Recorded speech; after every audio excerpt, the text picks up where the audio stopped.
waayahay kulan wacan daawadayaal mar kale meel kastoo aad joogtaan weli waxaad nagala socotaan janalka alxuriya news waxaan gudagelaynaa markana qaybta labaad ee waraysiga aan la yeelanayno gudoomiyaha guud ee shirkadda barwaaqo som oo ka mid ah shirkadaha xoolaha iibkooda iyo sidoo kale dhanka qudaarta ka shaqeeya aad iyo aad bal waxaad iiga warantaa marka geeloo kale marka la eego hadda qiimihiisa waa sidee ma sarreeya xilligan mise waa hooseeya walaa xasanoo geelayo qiimihiisu aad u sarreeya run ahaantii geela laftiisu waa kala noocyo badan yahoo dhowr qaybood uu soo jiryaa uma iyo sugunta iyo teerso magac waa wadaagyaa laakiin waa yaa sii kale ah marka beerimada lafteeda way sii kala tahay maasha allah sii kala ah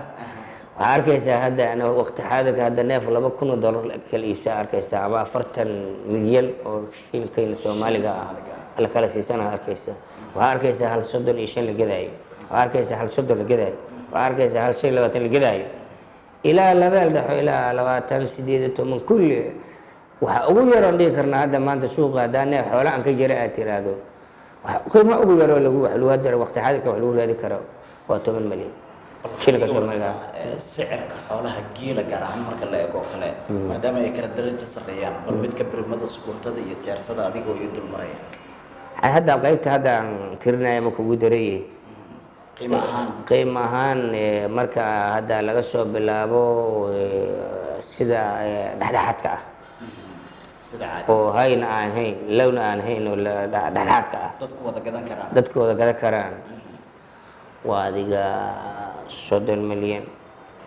28 27 25 18 ilaa iyo 15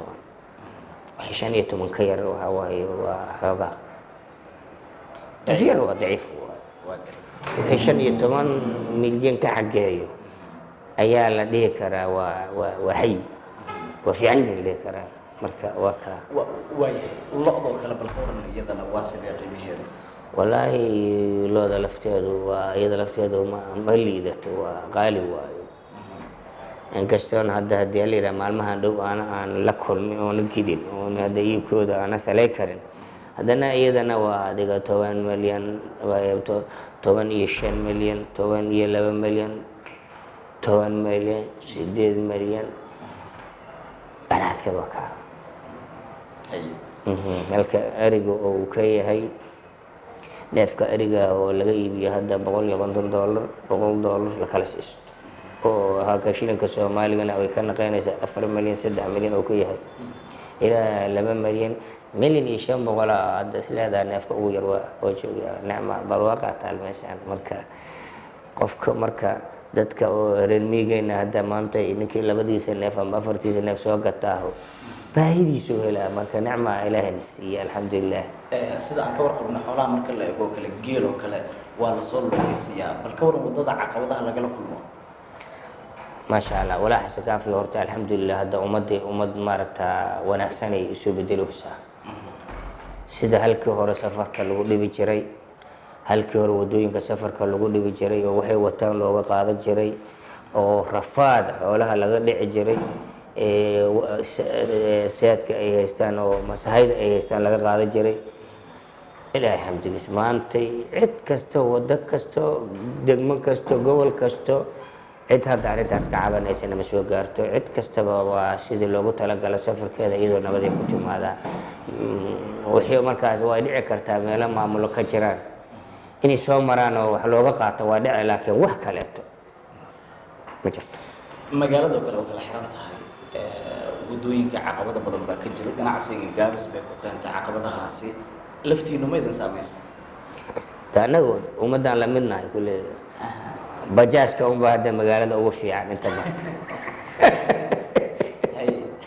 marka annaguna hadda maaragta bulshadaan la midnahay oo sida bulshada ugu nooshaho kale ugu noolna wax ka bedelano hadda aan arrintaas ka dhigi karnaa ma jirto haddii bulshadu ay maaragta wadda firi ah heshana annaguna waa helaynaa haddii aysan helin ayagaan ku dhex nool iyaga waxba kama bedelin iyagaan isku mid nahay waxaan dib ugu laabanayaa dhinacii sicirka xoolaha waxaad ii sheegtay in sicirka xoolaha xilligan uu yahay meeshii ugu sarreysa uu taagan yahay xilligan uu ka hooseeyay miyaa jirta maxaase keenay sicir korarkan aad u maasada horta sixirka waxaa keena horta sixirka horta ilaahay baa gooyo marna raqiis xoolaha way noqdaan marna qaali way noqdaan arrintaasi waa horta arrin oo rabaawiya waayo oo ilaahay maaragta arrin oo dowlad madax bannaan waa ilaah u gaar yahay waayo beec laakiin waxaan is leenahay haddaan waxaan aragtideena ka fiirino xooluhu xilliyaa jiro xagay iyo la yiraahdo iyo shilaal la yiraahdo labada xilli xilli roobka xooluhu waxay horta ugu qaal badan yihiin xilli roobka xilliga roobka curanayaan xilliga roobka curanayaan oo da'mada uu ku jiro uusan weli xasilin xilligaas xooluhu waa waxaan dhahnaa cirbiriq baan dhahnaa ama cirhilaac hadda si u taqaan saasaan dhahnaa yani cirka waa dareemaysaa marka roobka uu curanayo unkada waa waxa la yiraahdo wuxuu sameynaya hilaac uu sameynaya iyo gubac arrin qurux badan oo alxamdulilaahi ma roobkaas iyo malaa'igta wada waa darkaysaa sida badan gubac ka yeeray xilligaasi uu qaal badan yihiin waxaana sabab oo keenayo laba shay waayo ninka iskale oo xoolo dhaqatada ah laba shay waayo inuu xoolihii ku mashquulsan yahay iyo inuu beertii tacba ku mashquulsan yahay keenaysa markaa safar maba ka gaariyaba taas waa taas qaasha taasaa keenta xilliga xoogaa wuxuu ay soo maaragta ay dabcayaan oo maaragta ay raqiis noqon hayaan waa xilliga aan kuu sheego xagaygoo kale safaradii intii maaragta ay wixii oo dhan safarada iska daba imaahayaan xoolina ay kusoo badanhayaan suuqyada xilligaasaa iyadana aan dhahnaa waa xilliga oo maaragta daruuftiina ay dadkii oo xoolo dhaqatada ay laftooda u saamaxday inay safraan marka xalka xilliga kale aysan ka safri karin xilligan waa safrayaan ninku wixiisa soo iibsaa danihiisa gaarka iyo ama howlihiisa wuxuu kusoo iibsan lahayo xeradiisa kala soo baxa hadduu geel leeya geeliisuu soo wadana haddii eritaa erigiisuu soo wada haddii lotaa loodiisuu soo wadana xoolihii suuqay imaanayaan marka hadda kulama ay soo bataanna beec badashada iyo araashada ku xiran yahay beeca marka inuu raqiis wax raqiis noqdaan inay bataan ay ku xiran tahay in wax qaaloobaan inay yaraadaan ay ku xiran tahay baahidaasaa keenaysa waa gartay shirkadiinan dabcan waxay ka shaqeysaa iibkii xoolaha iyo sidoo kale dhinaca qudaarta bal ganacsatada iibisa xoolaha iyo kuwa hilibka iyo kawaanada iyo xilligan ma yihiin kuwo baahidii loogu talagalay ay u daboolan tahay mise haddayse u daboolnayn baahidaasi maxay u baahan yihiin oo xilligan ay mudan tahay in laga caawiyo ama dowlad ha noqoto ama dad kale ama hay-adaha samafalka ha noqdaan oo kale maxaa xilligan baahiyo jiro run ahaantii baahidu waa badan tahay waxyaabaha loo baahan horta baahidu waa ma yaro oo waxay baahidu waxaaba ahba baahida lafteedii waxaagi horta inaad aqoon u yeelato oo lagu tababar aad heshid ood garan kartid waxaan adiga aad iska leedahay iyadaaba u baahan ba aqoon iyada baahi iyadaaba ahba maxaa jiro waxaad haysataa dalkii waxaad haysataa xoolihii yani sidaad adigu u horumarsan laheedaaba baahi ah lafteeda baahi ah ood adigu aad u baalansi garay laheed inaad waxaaga aad maaragta aad wax sharaf leh oo tayale ka dhigato taasaaba horta waxay u baahan tahaba aniga aragtideyda in maaragta iyada lafteedu la daraasad la geliyo oo waa u baahana anaga si dadkan iyo dalkan ay u fahmaan waxa ay leeyihiin nicmadooda in loo tababaro inay waxooda la soo bixi karaan ay ka faa'iidaysan karaan because waxa weeye xabag adiga geedkaada ku taalo oodna aadan soo gurata aadan ku nacfi karin dhibaatadeeda ay leedahay marka xoolihii annaga haysano beerihii annaga haysano wax soo saar in wax laga soo saarto iyagii la isbaro la tacbado laga shaqeeyo xasano taasaa wax weyn ah aniga haddii aan maaragta inta aan arka aan ka hadlo maxaa jiro qof kasta waxay rabtaa inay wax laga soo shaqeeyey hesho soomaali oo dhan wax laga soo shaqeeyey haddaan wada tugno balka warran inaan xoolihii ilaalino ma ogolin inaan beerihii tacabno ma ogolin inaan shaqayno oon shaqadaas qabano ma ogolin dabcan waxaad arkaysaa xasan adiga aa ogtahay beeraha yani baahidoodii ma dhowo waxay u baahan yihin beeruhu daawi u baahan yihiin waxay u baahan yihiin in maaragta haddii la yiraahdo la siiyo qalabkii oo wax lagu soo saari lahay la helo arrimahaas oo dhan arrimo dhow ma aha xasan baahidu waa iska badan tahay dabcan laakiin maalinba waxbaa laga gudbi doonaa marka qaybta hadda xoolaha aniga waxaan leeyahay iyo hadda aan ka shaqeyno oo hadda qaybta kawaanada xataa kawaanada waxay u baahan yihiin tababaro, waxay u baahan yihiin horumarin, waxay u baahan yihiin in shaqooyin badanay u baahan yihiin oo iskaashi u baahan yihiin oo Soomaalidu inteeda aqoon-yahanka iyo inteeda dee la yiraahdo arrimahan danay hayso ay ka wada shaqeeyaan. Anagu hadda kaligeena anagu waxba kama qaban karno runtii haddaan kuu sheego maxaa jiro waa naga baaxad weyn tahay, laakiin waxaan rabnaa inaan yacni dalkan iyo dadkan ummad kale u imaamaysa hadda intaan noolnaha annaga inaan ka wada shaqeyno dadka wax tusno oo yacni dhahno waa wixii nala arka ha wada ordini oo qof kasto haddii dalka intay ka orday ay tiri anigu yani wax barofesooraan soo naqaa duurkaan aada yaa loo soo naqaa horta. Runtii waxaan qabaa aniga aqoonta iyo wax kasto in dadka iyo dalkaba ay wax kasta aygu leeyihiin lahaadaan saasaan rabaa. maxaa jira shayga oo la wada leeyahay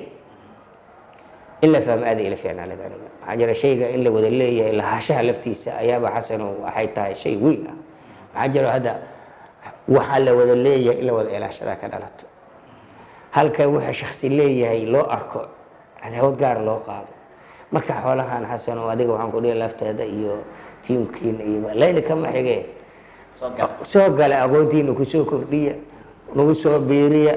hayda waxaan leenahay waayo waa ma aha wax oo ummad kale leedahay ummadda annaga ah inta markaas nool oo maaragtaa zamankaas nool oo yacni waqtigaas nool ayaa loo baahan waxa inay wax ka dhigaan waxna ay horu wadaan intii tabartooda adaa umahadsanta. waayahay gudoomiye ugu dambeyntii barwaaqa som baad gudoomiye ka tahay shirkad walbo la aasaasayo hadaf baa loo aasaasaa bal bulshada ku daawanayso maxaad uga sheegi kartaa hadafka shirkadan aad u aasaasteen ama aad uga gol leedihiin? run ahaantii xasanow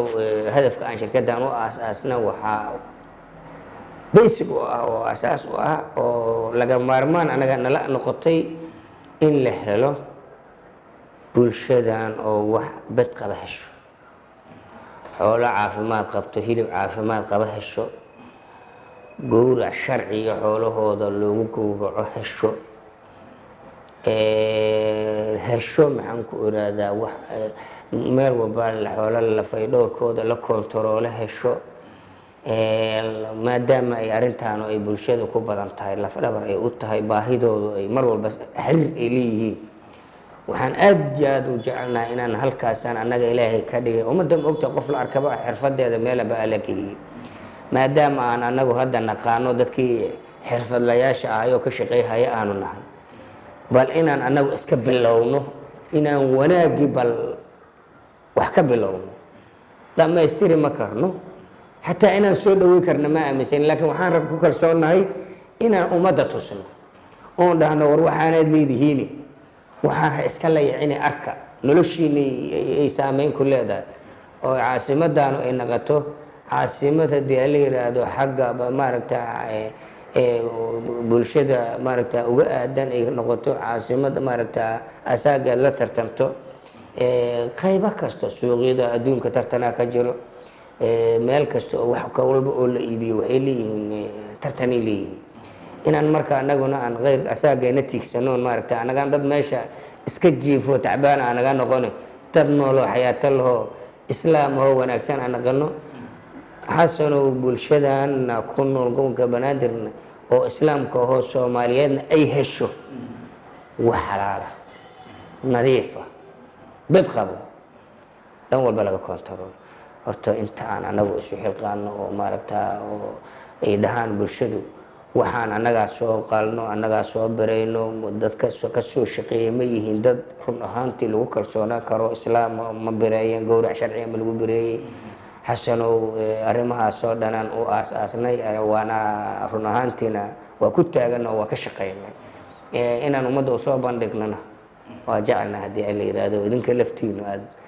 ummadda aad u sheegtaan oo tustaan haddii la yiraahdo goobihii wixii dhan waa haddii la yiraahdo waa heli doonaa insha Allah haddii la yiraahdo. saaxiibayaal aad u mahadsan yahay kaasi waxa uu ahaa xaaj yaasiin xuseen maxamed oo dalada barwaaqa som oo ka mid ah shirkadaha ka howlgala magaalada caasimadda ee Muqdisho gaar ahaanna ka shaqeeya iibka xoolaha. xaaj aad u mahadsantahay. aad iyo aad insha Allah waa mahadsantahay.